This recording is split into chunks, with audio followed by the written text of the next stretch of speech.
Today in this video, I'm going to talk about how you can add your subdomain into Cloudflare. Now you might thinking why we just need to add this, because normally we just create subdomain and it's automatically add everything and automatically come the SSL also. But why you just need it? Because the host provider, they give us free SSL for 1 year, right?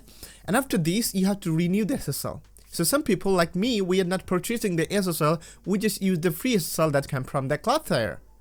So when is going to add the Cloudflare SSL, we have to change the DNS. So when we change the DNS, that time it is directly connected right in Cloudflare. Then the host provider, they cannot directly help us. And if you're going to talk with them, hey, I just recently created a subdomain and it's just not working. It's just not showing anywhere.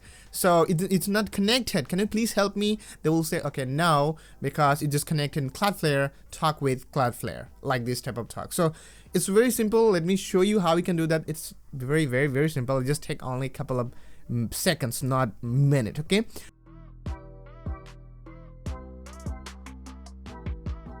So first of all, log in your cPanel and let's create a subdomain. Come here, subdomains, and click on that and just put here something that you wanna create.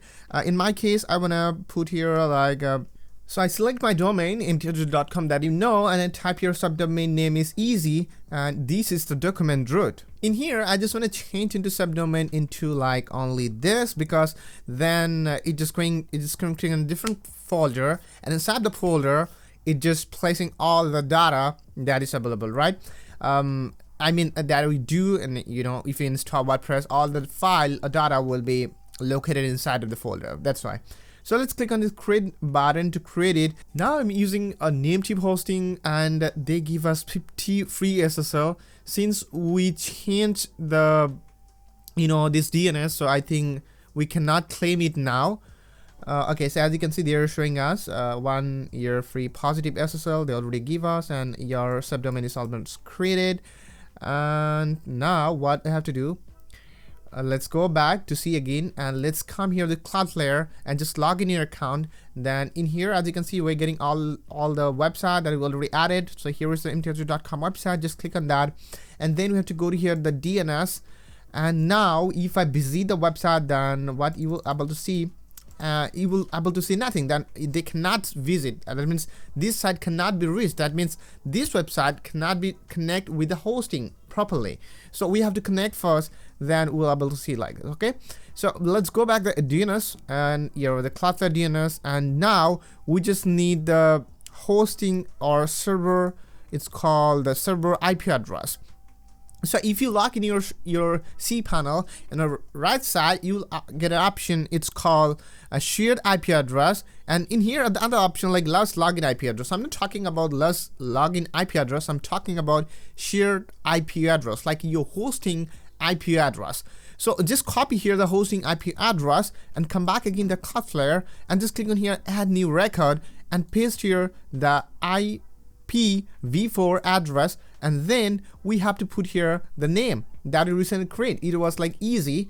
Just copy the easy name and just paste here the name. And then if you see here fluffy that this is showing like this, easy.md.com point to okay, so it's looking blank because we have to copy here again the you know, the shared IP address.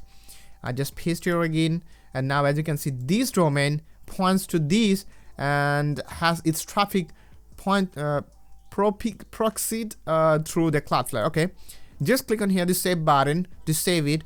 And if you see here, as you can see, I already add my all the domains, subdomains, and my emails, everything's on there. And now it's successfully added. And let's reload the website and let's see what happened. Is it really added or not? Okay, easy, okay, easy, everything is easy. And as you can see, now it's successfully connected, and with the free SSL that you can see now, it's almost secure. And I hope guys now it makes sense. And if you really enjoyed the video, please click on the like button. And if you want to support me, then please check my video description. I'll really provide you some links. And if you want to buy my course, then come on Udemy. I also provided my course link in here because recently I published a course about WordPress and Elementor. So if you're interested, then please go there and buy the course. It will be, you know, it will help me a little bit for buying a new stuff and new things. Thank you so much.